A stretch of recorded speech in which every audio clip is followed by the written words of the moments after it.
Welcome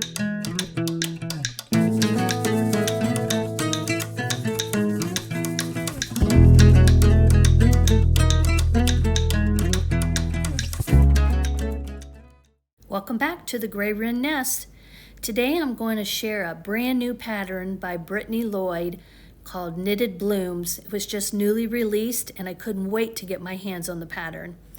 Today I'm going to show you the fabrics that I picked, and I'm actually going to take you step by step.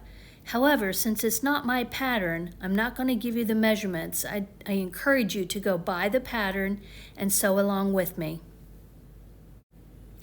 I went to the Lo and Behold Stitchery website and purchased the PDF pattern. And this is they had multiple pictures of different styles that you could do. And this is the style that I picked with a light background and colorful flowers. I found this fat quarter bundle in my stash. It's from the Brother Sister Design Studio. I got it at Hobby Lobby at one time. You know how you just find that color you like and you stash it away? Well, that's what I did, and I am pulling it out. And here are the beautiful colors. I just love this combination.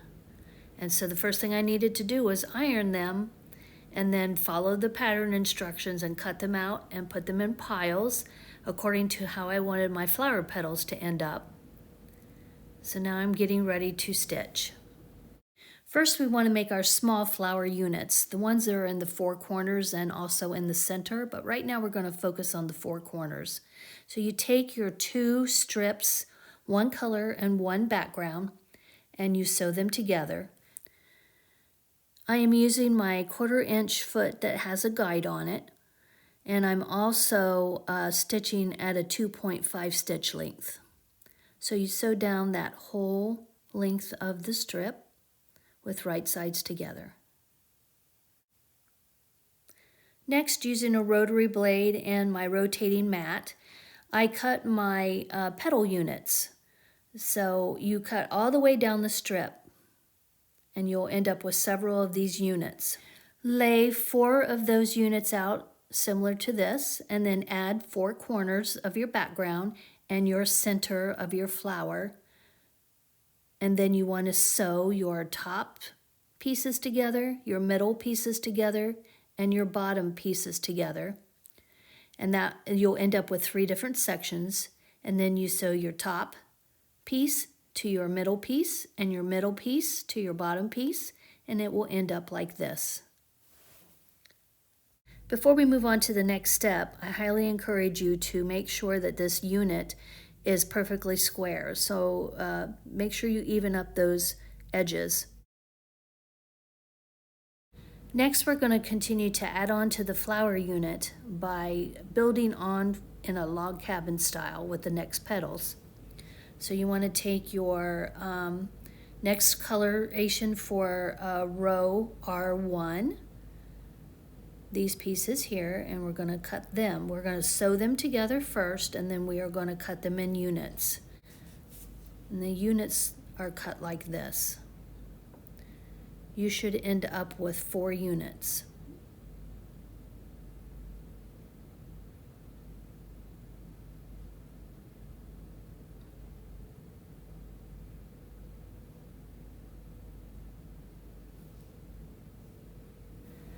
So I laid row 1 next to my petal unit there, and you should have 4 petal units and 4 row 1s. So lay them side by side like this, and then you need to sew it together. Your 4 separate petal units should look like this now. Next, we're working with fabrics for row 2, which is also R2 in the pattern, and you lay them out like this, sew them together, and then cut, and you'll end up with 4 units of these as well. These pieces will be sewn to the bottom of each of those flower quadrants and will look like this.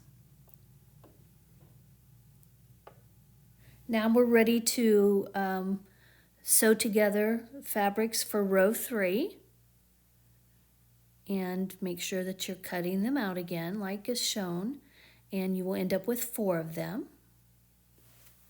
And then we sew row 3 to the flower quadrant like this. Now we need fabrics for row 4, R4 in the pattern, and you want to sew them together like this.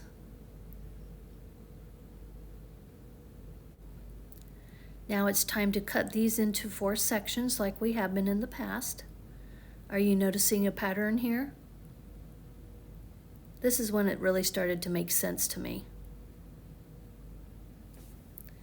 Next, you want to add it to your bottom section of your flower quadrant and sew it together. Next is R5, row 5. And you find the fabric pieces and we sew those together.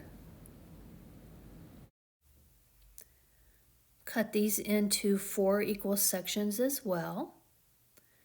And then we're going to get ready to sew it on to the side of our flower quadrant. Your flowers should start looking like this now.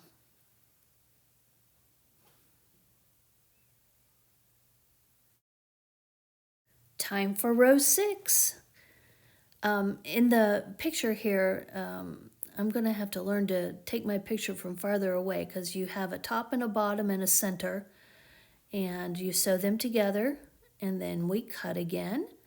Notice I'm cutting real slow because it's so important to make sure that you get these the exact width, because if you don't, you're going to end up with a crooked petal. Then you sew the bottom petal on. Time for row 7. Gather your fabrics, sew them together, and then we cut again, 4 equal sections.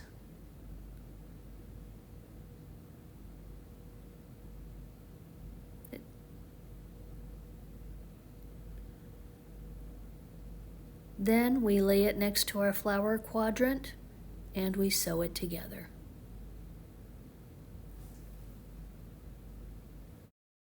Finally, we're on row 8, which is the last row of this flower quadrant. So you want to make sure you sew those pieces together. And once again, we're cutting into 4 equal parts.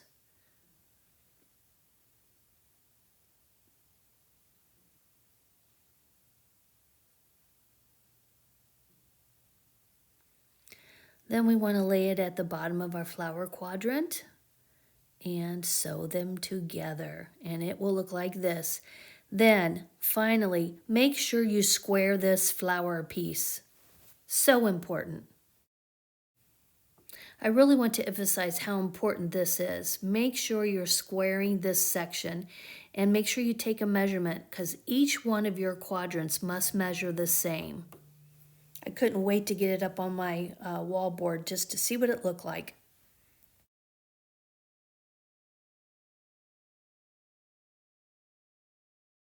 Now it's time to work on our block sashing, and in doing so we're forming our center flower. So we take our fabric pieces, sew them together, and then we sew 2 sashing pieces together with the center of our flower color smack dab in the middle. Now it's time to sew the sashing to the upper portion of your flower and the lower portion. And then you want to sew both pieces together with your center sashing. It's important to make sure you're lining up all those seams. Isn't this beautiful? Now it's time to repeat the process depending on how big you're making your quilt. Mine is a baby size. It's going to be a wall hanging. So I have 4 flowers here. Oh, I'm just so in love with this color scheme. Next, I took it over to my serger and I serged all the seams down along the edges just to make sure that all of the outer seams were caught. And then I put it back up on my wall until I'm ready to quilt.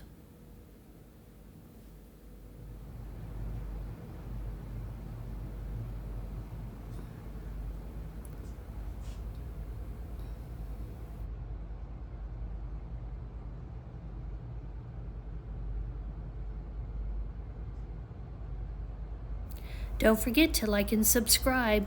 I plan on doing the quilting in the next video, so stick around.